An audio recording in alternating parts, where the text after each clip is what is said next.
გადაცემა თავისუფალი სივრცე სოფო ახალკაცთან ერთად. დღეს ვისაუბრებთ, ირღვევა თუ არა ბავშვთა უფლებების სკოლებში. დღევანდელი გადაცემის სტუმრები არიან არასამთავრობო ორგანიზაცია ეროვნული ინტეგრაციის გაძლიერების წარმომადგენელი გიორგი მეტონიძე, მოგესალმებით ბატონო გიორგი, ფსიქოლოგი დავით რატიშვილი, მოგესალმებით ბატონო დავით. დავიწყებთ თქვენგან, როგორ და რა ფორმით ხდებიან ბავშვების სკოლებში ძალადობის მსხვერპლი, თუ შეგიძლიათ რომ გითხრათ. მოგესალმებით, მადლობა მოწვევისათვის. აქ ბევრი სფეროა გამოყოფილი და ბევრი კრიტერიუმია, მაგრამ ორი უნდა გამოვყოთ, ეს არის ფსიქოლოგიური და ფიზიკური ძალადობა. თუ ავიღებთ მაგალითად სკოლებს, სადაც არის სკოლა, ეს სოციალურად მცირე ადგილია ბავშვის აღზრდისათვის, სადაც უნარჩვევები, პასუხისმგებლობა, ურთიერთობა თანაკლასელებთან და ასევე უფროსებთან უყალიბდებათ და ეს უნარჩვევები შემდეგ ცხოვრებაში 50% გაზრდებთ. აქ არის ხოლმე უფრო ორი პრობლემა გამოკვეთილი, რომელსაც ეხება ფსიქოლოგიური და ფიზიკური ძალადობა. ფსიქოლოგიური და ფიზიკური ძალადობა ორმხრივია, აქ ვერ გამიჩნევთ, რომ ის დამაინც შეიძლება ან მასწავლებელმა იძალადოს, ასევე შეიძლება იყოს ბავშვიც მოძალადე ამ შემთხვევაში. თუ ამ შემთხვევაში ხდება, რომ მასწავლებელი ძალადობს ფსიქოლოგიურად და ასევე ფიზიკურად ბავშვზე, აქ არის ბოსინგისა და ბულინგის პრობლემა. ბოსინგი ანუ მასწავლებელი თავის თავში ბოსს აღიქვავს და უნდა რომ წარმართოს სიტუაცია ისე, როგორც ის არის მაგალითად უხეშად ვიტყვით დიქტატორი და დაიმორჩილოს ესეთის ჯგუფი ბავშვების, ხოლო ბულინგის მსხვერპლი ამ შემთხვევაში ხდება ბავშვი. ბულინგის მოკლედ რომ გავმარტოთ ინგლისური სიტყვა ხა პირდაპირ თარგმანი არ არის ქართულად, ეს არის აბუჩათაგდება, ზედმეტ სახელების შერქმება, რომელიც აკნინებს მის მეობას, ადამიანებრივ მეობას და ამ შემთხვევაში დამცირებას თან ერთად შეიძლება ეს უნარჩვევა გადაიზარდოს მძიმე ფსიქოლოგიურ პრობლემაში, ანუ ბულინგის პრობლემა ძალიან მნიშვნელოვანია ამ შემთხვევაში. სადამდე შეიძლება განისაზღვროს პედაგოგის უფლებები ბავშვთან მიმართებაში? იცით, ესე კონკრეტულად კრიტერიუმებს ვერ ვიტყვით ამ შემთხვევაში, მაგრამ ხშირად როდესაც ჩვენ მოუწოდებთ ხოლმე სკოლებს, რომ ყავდეთ მათ სკოლის ფსიქოლოგი. რადგან თვითონ მასწავლებლებიც არ არიან ზოგადად მთლიანად გარკვეულები, თუ როგორ შეიძლება ძნელად აღსაზრდელ, ესე ვიტყვი ცოტა უხეშად ბავშვს მიუდგენ. აქ უნდა იყოს პირველ რიგში წამოწეული ის უნარჩვევა მასწავლებლის, რომ გაუღვივოს ბავშვს, რომ ბავშვი იყოს თავდაჯერებული. ბავშვმა თავისი მეობა, ქცევა გამოხატოს იმ კონკრეტულ სფეროში, მაგალითად ეს იქნება მუსიკა, იქნება სპორტი, სადაც თავის რეალიზებას შეძლებს. ამიტომაც ეს ამ მხრივ უნდა წაიყვანოს მასწავლებელმა თავის ქცევა და ის კრიტერიუმი, რომელზეც თქვენ დამისვით შეკითხვა, ამ მხრივ უნდა წარიმართოს ზუსტად თუ გვინდა რომ ფსიქოლოგიურად ბავშვს აუმაღლოთ ეს უნარჩვევები. ძალიან კარგი.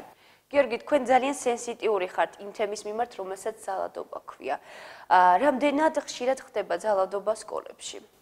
მოგესალმებით პირველ რიგში, დიდი მადლობა მინდა გადაცემაში მოწვევისთვის გადაგიხადოთ. სკოლებში ძალადობა 2012 წლის გაეროს მონაცემებით ძალიან არის ბოლო პერიოდში მომრავლებული. იგივე ავიღოთ ზოგადი სფერო, არა მარტო სკოლაში, მოდი ჯერ ზოგადიდან დავიწყოთ, 95,000 ბავშვი ემსხვერპლა ძალადობას, რაც ნიშნავს, რომ ევროპაში ყოველი მესამე ბავშვი არის ძალადობის მსხვერპლი. ასევე არის ორი გამოვლინება, რაც წეგან ბატონმა დავითმა აღნიშნა, ბოსინგი და ბულინგი. ბულინგის შედეგადაც იგივე მაჩვენებელი გვაქვს, ხშირ შემთხვევაში ეს ბავშვები აღიარებენ ამ ბულინგის მსხვერპლი რო არიან და სწორედ იგივე მაჩვენებელს ვიღებთ, ყოველი მესამე ბავშვი ბულინგის მსხვერპლი არის. ასევე ბოსინგის მაგალითებიც გვაქვს ძალიან ხშირი. საქართველოს რეალობიდანაც რომ ავიღოთ, ბოლო პერიოდში ძალიან ხშირად გამიგია ძალადობას, სკოლაში ძალადობასთან დაკავშირებით ფაქტები, თუნდაც იგივე ბავშვების მხრიდან, თუნდაც მასწავლებლების მხრიდან, იგივე ჩემთვის ძალიან მტკივნეული იყო კახეთის ერთ-ერთ სოფელში მოხდა მეგონი, მერვე კლასელი გოგონა გააუპატიურეს თანაკლასელებმა, რაც შემზარავია და ნამდვილად არანაირად არ უნდა იყოს ეს გამართლება დისაქციელი, თუმცა ამას უკვე შესაბამისი ორგანოები განიხილავენ და საქმე როგორც წარიმართება, ეს უკვე მათი ასე რომ ვთქვათ, გადასაწყვეტია, დიახ. ბატონო დავით, როგორ გრძნობენ ის ბავშვები თავს, რომლებზეც მასწავლებლები ან თანაკლასელები ძალადობენ? იცით, აქ უნდა გამოვყოთ ერთი ფაქტი. როდესაც ეს არის მოზარდი, ანუ დასაწყისი სტადია აქვს მოზარდობის, ამ შემთხვევაში ძალიან სენსიტიურია ბავშვი ამ ფაქტისადმი. და როდესაც ძალადობის მსხვერპლი ხდება, თუ მას უფრო მეტად განვითარებული აქვს სუსტინების ყოფა და არ არის მძლავრად ჩამოყალიბებული მისი ფსიქიკური და გონებრივი შესაძლებლობები, აქ არის ძალიან მძიმე შედეგებთან გვაქვს კავშირი. არის ხშირი შემთხვევები, როდესაც ასეთი ბავშვები და სხვადასხვა მინდა გითხრათ, რომ ხშირად ხდება ხოლმე ეს ფაქტები უფრო ბიჭებში, როდესაც თანაკლასელები ან მასწავლებელი ძალადობს, მასზე შეარქმევს რაღაც სახელს და შემდეგ. რატომ? რა შეიძლება ეს ყველაფერი გამოიწვიოს? ეს არის ის ერთადერთი არ არის, მაგრამ ერთი მეთოდი, როდესაც ჩაგვრა ხდება ამ შემთხვევაში სუსტინების ყოფის მქონე პირის. იმიტომ რომ ეს არის მარტივი გზა, მიაყენო შეურაცხყოფა, უბიჯოთ აიგდო და რაღაცა ისეთ მეტი სახელი დაუძახო, რომელიც დააკნინებს მას.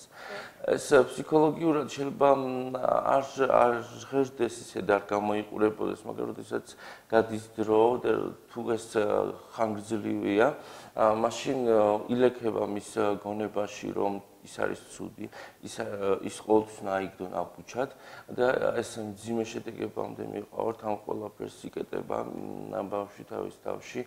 ნუ შეიძლება რაღაც ფორმით გამოხატოს კიდეც, ზოგს არ უნდა სკოლაში წასვლა, ზოგი მაგალითად არის ესეთი ტენდენცია, ჩვენ ფსიქოლოგები ვსწავლობთ ხოლმე ამ ყველაფერს, როდესაც აიძულეს მშობელი და არ იცის, რა თქმა უნდა, საქმის კურსში არ არის ამ ყველაფერთან, როდესაც მიდის სკოლაში ავტობუსის ხმაზეც კი რითაც უნდა წავიდეს სკოლაში, ამაზეც უკვე ისტერიკა ეწყება, იმ დონეზე აქვს უკვე გამჭდარი გონებრივად, რომ იქ რომ მივა, უნდა დასცინონ აბუჯოთ აიგდონ და ასე შემდეგ.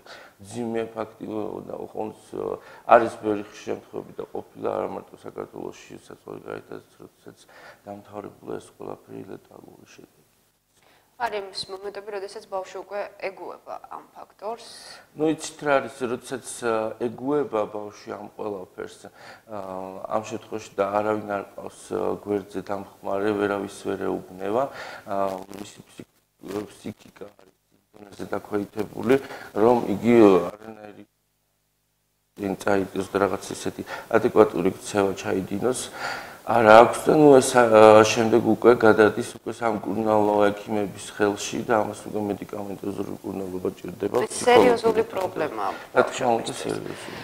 ძალიან ცუდი. ბატონო გიორგი, თქვენ როგორ ფიქრობთ, რატომ შეიძლება გახდეს ბავშვი, პატარა ბავშვი მოძალადე, რამ შეიძლება ეს ყველაფერი გამოიწვიოს? ეს ბევრად უფრო ადრე იწყება ბავშვის ასაკში. ამ ფაქტორის ასე ვთქვათ გაღვიძება, ვიდრე სკოლა. ოჯახში ძალადობა ძალიან დიდ როლს ასრულებს ბავშვის ფსიქიკაზე. არა პირდაპირ ძალადობა მიდის ამ ფორმით ბავშვების და ხშირ შემთხვევაში, როდესაც ბავშვები ხდებიან იმ ფატალური სცენების მომსწრენი, თვითონვე არიან პოტენციური მოძალადეები, უკვე თვითონვე უჩნდებათ სურვილი ძალადობა განახორციელონ ვინმეზე და ხშირ შემთხვევაში სწორედ ბატონმა დავითმაც აღნიშნა, რომ სუსტი ასე ვთქვათ ნების ყოფის და სუსტი ფიზიკური მონაცემების მქონე ბავშვები ხდებიან მათი მსხვერპლი. როდესაც სკოლამდელ ასაკამდე, როდესაც ბაღში დადიან ასე ვთქვათ ბავშვები, იმ დროიდანაც უნდა კონტროლდებოდეს უკვე. ეს მშობლებზე დამოკიდებული ეს მშობლებზე, რა თქმა უნდა, მშობლებზე პირველ რიგში არის დამოკიდებული და კიდევ ერთი ფაქტორია, როდესაც ბავშვს ასე ვთქვათ თავისი აზრის გამოხატვის საშუალება არ აქვს ოჯახში, ძალიან ხშირი შემთხვევაა ასეთიც, რომ ანუ არის ასეთი რეპლიკები და ასეთი მოსაზრებები, რომ შენ ჯერ პატარა ხარ, არ გაქვს ასე ვთქვათ გამოთქვა შენი აზრი, რაც ხშირ შემთხვევაში ბავშვის არასრულფასოვნების კომპლექსი იწვევს და შემდგომში უკვე ესეც შეიძლება გახდეს მასზე სუსტს პოულობს და მასზე ავლენს უკვე შემდეგ ძალადობას. ეს როდესაც უნდა უკვე ასე ვთქვათ და გამჯდარი აქვს ეს ძალადობა ბავშვს, ცდილობს რომ ყოველთვის იპოვოს ისეთი მსხვერპლი, რომელსაც ადვილად დაჩაგვის. და ადვილად იქნება სამორჩილებელი. დიახ. საქართველოში დაახლოებით 60% ფიქრობს, რომ ბავშვი აუცილებლად უნდა აღიზარდოს კაცრ გარემოში. რათა ის არ გახდეს მოძალადე. ეს სწორია? ალბათ ამ შემთხვევაში ოჯახს გულისხმობ. კი. ცით არის აქ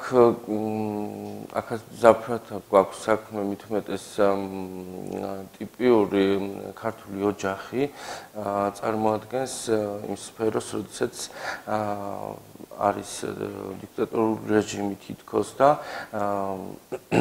ყავს მშობლები, რომელმაც დაუკანონეს ეს თუ ის წესდება, ესე უნდა გააკეთო დღეს ამ დროს უნდა ადგეს, უნდა წამოწახვალ ამ დროს სკოლაში და ასე შემდეგ. ამ დროს ბავშვს არ ეძლევა საშუალება იმისა, რომ რაღაც მომენტში თავისი თვითონ მიიღოს გადაწყვეტილება, თვითონ წარმართოს, გარკვეული პერიოდი თავისი ცხოვრების წარმართოს თვითონ და რეალიზება მოახდინოს საკუთარი თავის.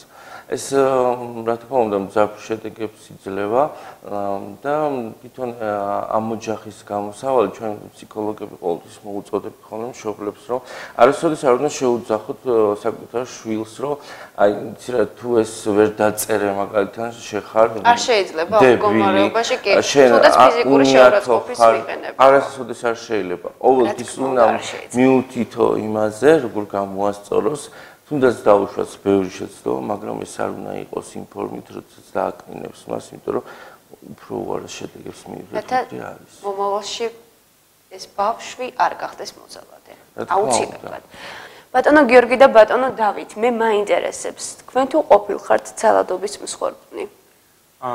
საბედნიეროდ მე არ ყოფილვარ ძალადობის მსხვერპლი და ამ ხრივ მშვენიერი ბავშვობა მქონდა, თუმცა სკოლაში ორი სკოლა გამოვიცვალე და საბედნიეროდ კარგად დასრულდა, მაგრამ იყო ასე ვთქვათ ბულინგის მცდელობები, რომ ჩემზე უფროს კლასელებს, ასე ვთქვათ, დავემორჩილებინე თუ დავეჩაგრე.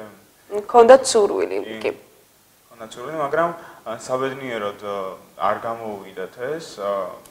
ვინაიდან და რადგანაც იგრძნეს, რომ ჩემში არ იყო ის რაღაც სუსტი მარცვალი ალბათ, რაც მათ ხელს შეუწყობდათ ამ ხრივ და იმედია ყველა ბავშვი დაინახავს პოტენციური მოძალადე იმას, რომ ის არ არის სუსტი და პირიქით მასში არის ის ძლიერი მარცვალი, რომელიც გამკლავდება მის ძალადობას.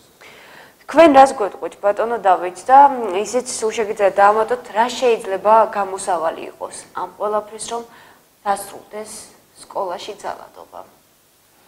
ნუ პირველ რიგში პირველ კითხვას გავცემ პასუხს. გარკვეულწილად, როდესაც მე ვსწავლობდი, იყო რა გარკვეული ძალადობები, ბულინგის შემთხვევებიც იყო მასწავლებლებიდანაც და გარკვეულწილად მოსწავლეებიდანაც. ახსნე ხარ რატო, იმიტომ რომ საკმაოდ ისეთი ბეჯითი მოსწავლე ვიყავი თავიდან და იყო ხოლმე შემთხვევები, როდესაც ნუ მოგეხსენებათ ეს თავიდან საბჭოური მეთოდი სწავლების უფრო იყო ხოლმე განვითარებული სკოლებში, როდესაც ბეჯითი მოსწავლე ხარ და როდესაც გინდა მაღალი პრეტენზია გაქვს ქულებზე, რომელიც შენ გინდა რომ დააფიქსირო ჟურნალში, იყო ხოლმე ისეთი წახალისებები, მასწავლებლის შვილი იყო, იქ დირექტორის ვიღაც იყო ხოლმე და ყოველთვის უწერდნენ ხოლმე იმაზე მეტ ქულებს, ვიდრე საჭირო იყო ხოლმე და ამიტომაც რომ შეესრულებინათ ისე თუ ის კრიტერიუმი ჟურნალში, სხვა ბავშვებს აკლებდნენ ხოლმე ქულებს. ამაზე გამუდმებით ჰქონდა ხოლმე სულ დისკუსია, ჩხუბი და უკმაყოფილება და იყო ხოლმე რამდენიმე ფაქტს გავიხსენებ კიდე, როდესაც თანაკლასელები რომელიც ამ შემთხვევაში აზრს გაცვლევინებს ის ადამიანი, ვისაც არ უნდა სწავლა ხო, რა თქმა უნდა. თუმცა სერიოზული კარგი ჯგუფი მყავდა სკოლაში, ისეთი ბეჯითი ჯგუფი მყავდა, მაგრამ იყვნენ რამოდენიმე, რომელიც ყოველთვის გვეუბნებოდნენ ხოლმე ბიჭებს, რომ არის რა სწავლა, რა დროს სწავლა, წამოდით შატალოზე, წამოდით სადღაც ვიჩხუბოთ და ასე შემდეგ და ასე შემდეგ. ანუ ამ ყველაფრის გამოსავალი ახლა ვერ გეტყვით, რომ იქნებოდა რაღაც ისეთი კონკრეტული მოწოდება, მაგრამ ამ შემთხვევაში უფრო მეტი თავდაჯერებულობა თვითონ გამოიმუშავოს ბავშვმა ოჯახში. აქ უკვე მასწავლებელი იმდენად ვერ ერთვება, იმიტომ რომ იმან არ იცის ოჯახში როგორ იზრდები, რა მხრივ იზრდები და ასე შემდეგ.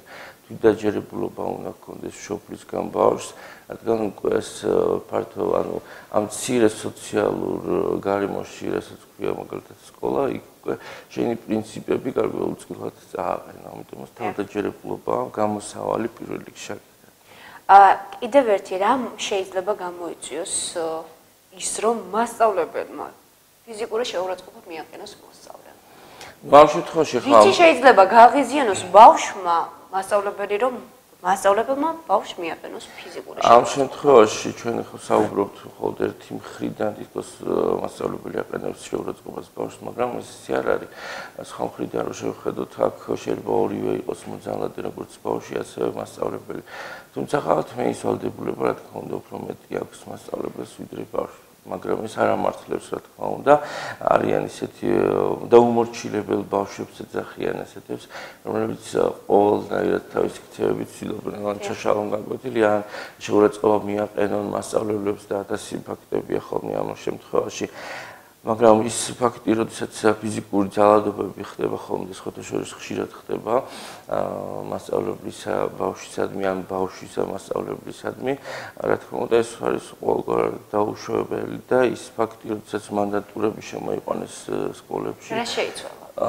თუნდაც შეიცვალა, რომ წესრიგი დაამხრივ თქვენც თუ შეგიძლიათ სისტემა, როდესაც მე მიხურები ესეთი ფაქტისადმი, როდესაც გამწყარებით ცემს ზოგჯერ მასწავლებელი მოსწავლეს, ან მასწავლებელი კიდე ან მოსწავლე მასწავლებელს და სეირის საყურებელი ხდება და ასე შემდეგ. უნდა იყოს ვიღაცა ისეთი ორგანოს წარმომადგენელი იქ, რომელიც გააკონტროლებს ამ ყველაფერს და დროულად აღკვეთავს. ასევე არა მარტო კლასში, ამის გარეთ სკოლის ეზოებში ჩვენ ვიცით გაგუგია ბავშვობაში ჩხუბები, რაღაცა ზოგჯერ დანის დარწმუნების ყოფილა და ასე შემდეგ და ეს პრევენციის სახით რომ გაიმიჯნოს და აღარ იყოს მანდატურები აუცილებლად საჭიროა და მე არ ვეთანხმებოდი სხვათა შორის იმას რომ აღკვეთა უნდა და სამსახურის სკოლებიდან. ძალიან დიდი მადლობა. თქვენ რას ფიქრობთ, რა შეცვალა მანდატურების შემოსვლამ სკოლებში და საქართველოში ზოგადად? მე ძალიან ბევრი კონკრეტული შემთხვევა ვიცი თუ რატომ არის საჭირო მანდატური სკოლაში, თუნდაც იგივე ბევრი ჩემი თანატოლისგან გამიგია, რომ როდესაც ჩხუბობდნენ ჩემს სკოლის ეზოში ბიჭები, მოვიდნენ მანდატურები და ძირითადად ჩხუბის თემაა, ხო? ჩხუბობენ მანდატური ასევე არა მარტო სკოლის გარეთ, ანუ სკოლის ეზოში, თვითონ სკოლაშიც, კლასშიც ხომ ხშირად ხდება ეს ძალადობის ფაქტები და ძალიან ბევრი მაგალითი ვიცი, როდესაც მანდატურს, ასე ვთქვათ, მანდატურმა აღკვეთა ეს ფაქტი იმ კონკრეტულ შემთხვევაში და ვფიქრობ, ასეთი კონკრეტული წვრილი შემთხვევებით უკვე არის შესაძლებელი მისვლა იმ ეტაპამდე, როდესაც სრულად აღიკვეთოს ეს პრობლემა, თუმცა ძალიან დიდი ძალისხმევა სჭირდება და ბოლომდე მაინც ვერ აღმოიფრო, რა თქმა უნდა, მაგრამ ოპტიმალურ და იმ ყველაზე უკეთეს საფეხურამდე მისვლის შესაძლებლობას ქმნის ეს მანდატურის სკოლა.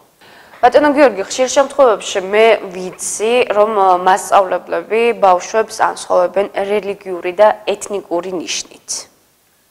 კი, ძალიან ხშირი შემთხვევაა ეს.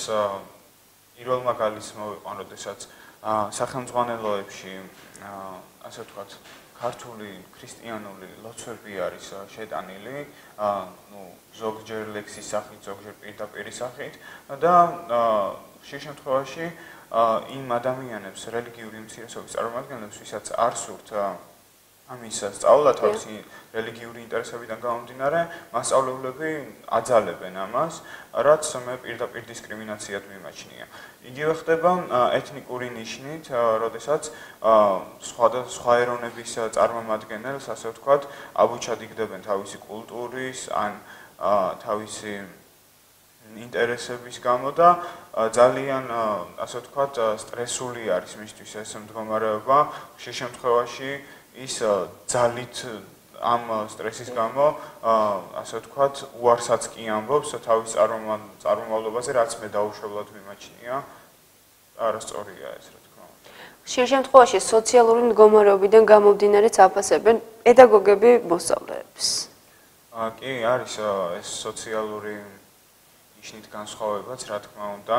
მარტო მასწავლებლების არა იგივე თანაკლასელების მხრიდანაც არის ეს, ანუ ვინც უფრო ასე ვთქვათ შეძლებული ოჯახიდან არის, უფრო იქითკენ იხრებიან მეტად და ცირეა უფრო იმისი ალბათობა, რომ ის იყოს ის გახდეს მსხვერპლი, ხო? იგივე მასწავლებლებიდანაც არ მინდა განვაზოგადო ძალიან, მასწავლებლების ნაწილი არსებობს, რომელიც ასე ვთქვათ ამ ბავშვებს ბევრად უფრო მეტ ყურადღებას აქცევს, არ ვიცი რა განაპირობებს ამას, მოელიან მათგან რაიმეს თუ უბრალოდ კეთილგანწყობის დამსახურებას ცდილობენ, მაგრამ ხშირ შემთხვევაში არის ის ფაქტები, როდესაც უფრო დიდ ყურადღებას აქცევენ ასეთ შეძლებული ოჯახიდან წარმოსულებს, ასე ვთქვათ, ვიდრე უფრო ღარიბ ოჯახის შვილს. მადლობა. ბატონო დავით, თუ ისახება ბავშვთა ფსიქიკურ მდგომარეობაზე, ის რომ მათზე ძალადობდნენ, მაშინ როდესაც უკვე სრულწლოვნები ხდებიან.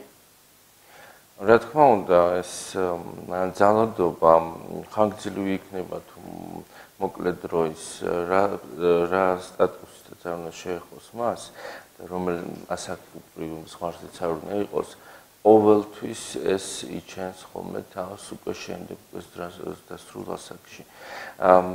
როდესაც დასრული ასაკი არ აქვს და ბავშვში ხდება ძალადობა, ფიზიკური იქნება თუ ფსიქოლოგიური, ყოველთვის 50% იმ სხვა უნარჩვევებისა, რაც შემდეგ უნდა შეიძინოს, ეს იქნება წამყვანი ყოველთვის, რაც უკვე დაბალ ასაკში მიიღო მან ეს ფსიქოლოგიური ტერორი და ყოველთვის ნახევარი 50% გაყვება ხოლმე დასრულ ასაკამდე და აქ ბევრი შემთხვევაა ხოლმე ისეთი ხშირად დისკომფორტს განიცდის საზოგადოებრივი თავშეყრის ადგილებზე, პარაკის უფლების წამოწყებას, უბრალოდ წამოწყებას კი არ შეუძლია ზოგ ისეთ დასრულს, რომ შეიძლება გაგიკვირდეს რა ხდება მის ფსიქოლოგიაში, მაგრამ ეს არის უკვე ბავშვობიდან მოყოლებული ტრავმა, რომელიც მის გონებაშია ჩაბაჭდილი და ეს იჩენს ხოლმე შემდეგ და შემდეგ უკვე დასრულს. რა უნდა გააკეთოს სახელმწიფომ ბავშვების დასაცავად იმისთვის, რომ დასრულდეს ბავშვებზე ძალადობა?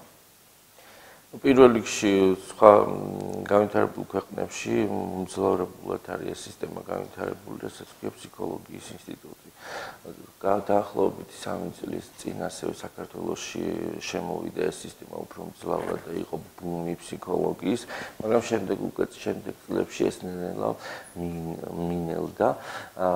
პირველ რიგში ჩვენი რეკომენდაცია ფსიქოლოგების არის ხოლმე ესეთი, აუცილებლად სკოლებში უნდა იყოს სკოლის ფსიქოლოგი. იმ ბევრ ოჯახში, ხას უსაუბ ბევრ ოჯახში, რომელსაც არ იციან როგორ მართლა. ჯერ თავიდან დაიწყოთ საკუთარი თავი, ურთიერთობები თვითონ და შემდეგ ბავშვთან, აქაც უნდა დაჯდეს ოჯახში ფსიქოლოგი, უნდა შეასწავლოს მშობლებს ურთიერთობა ბავშვთან და ასევე ბავშვს უნდა შეასწავლოს ის უნარჩვევები, როგორ მოექცეს მშობელს თანატოლებს და ასე შემდეგ. უნდა გაძლიერდეს ეს ინსტიტუტი. აქ სახელმწიფო უნდა ჩაერთოს მძლავრად ამ სისტემაში, გააძლიეროს ეს ინსტიტუტი. არის რამოდენიმე ისეთი ორგანიზაცია, რომელიც აქტიურად მუშაობენ, მაგრამ ეს უფრო არის ცენტრებში, მაგრამ რეგიონები ამ მხრივ არის კატასტროფულ დონეზე დაყვანილი, იმიტომ რომ საერთოდ არ არის ეს სისტემა იქ შესული. ამიტომაც უნდა გაძლიერდეს ფსიქოლოგიის ინსტიტუტი, რაც უფრო ადვილს გახდის კონტაქტს ადამიანებში და ასევე მშობლების ბავშვთან.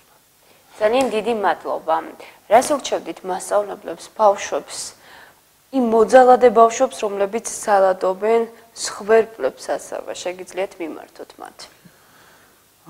პირველ რიგში დავიწყოთ იმით, რომ ჩვენ თითოეული ადამიანი, თითოეული ასე ვთქვათ, ერთმანეთში თანამცხოვრები ვალდებული ვართ, გავუფრთხილდეთ ერთმანეთს, ვიყოთ ერთმანეთისადმი კეთილგანწყობილი, შეძლების დაგვარად და მაქსიმალურად, რამდენადაც ჩვენ შეგვიძლია, ასევე ყველა მოძალადეს მოუწოდებ, რომ ძალადობა ეს ისეთი დანაშაულია, რამაც შეიძლება კატასტროფულ შედეგამდე მიგვიყვანოს, თუნდაც მცირე ფორმით, ხშირ შემთხვევაში მოძალადეები ვერც ხვდებიან, რომ ისინი მოძალადეები არიან, ისინი უბრალოდ მათ გონიათ, რომ უბრალოდ მათი მცირე რეპლიკა, ზედმეტსახელი, დაცინვა ეს ძალადობა არ არის და უბრალოდ რაღაც ხუმრობის ნაწილს შეადგენს, მაგრამ ეს ამას შეიძლება მსხვერპლის ძალიან დიდი ფსიქოლოგიური სტრესი გამოიწვიოს, რამაც ძალიან კიდურა შემთხვევამდე თვითმკვლელობამდეც კი მიიყვანოს, ასე ვთქვათ, მსხვერპლი. მინდა ყველა მოძალადეს მოუწოდო, რომ ძალადობა დანაშაულია, შეაჩერე. ისმენთ ბატონო დავით. ასევე მოუწოდებდი მოძალადეებს, რომ ახლა დანაშაულია და ასევე მოუწოდებ იმ ადამიანებს, რომელიც მოძალადებს ხედავენ და რეაგირებას არ აკეთებენ, რომ მიმართონ შესაბამის უწყებებს, რომ ეს აღიკვეთოს.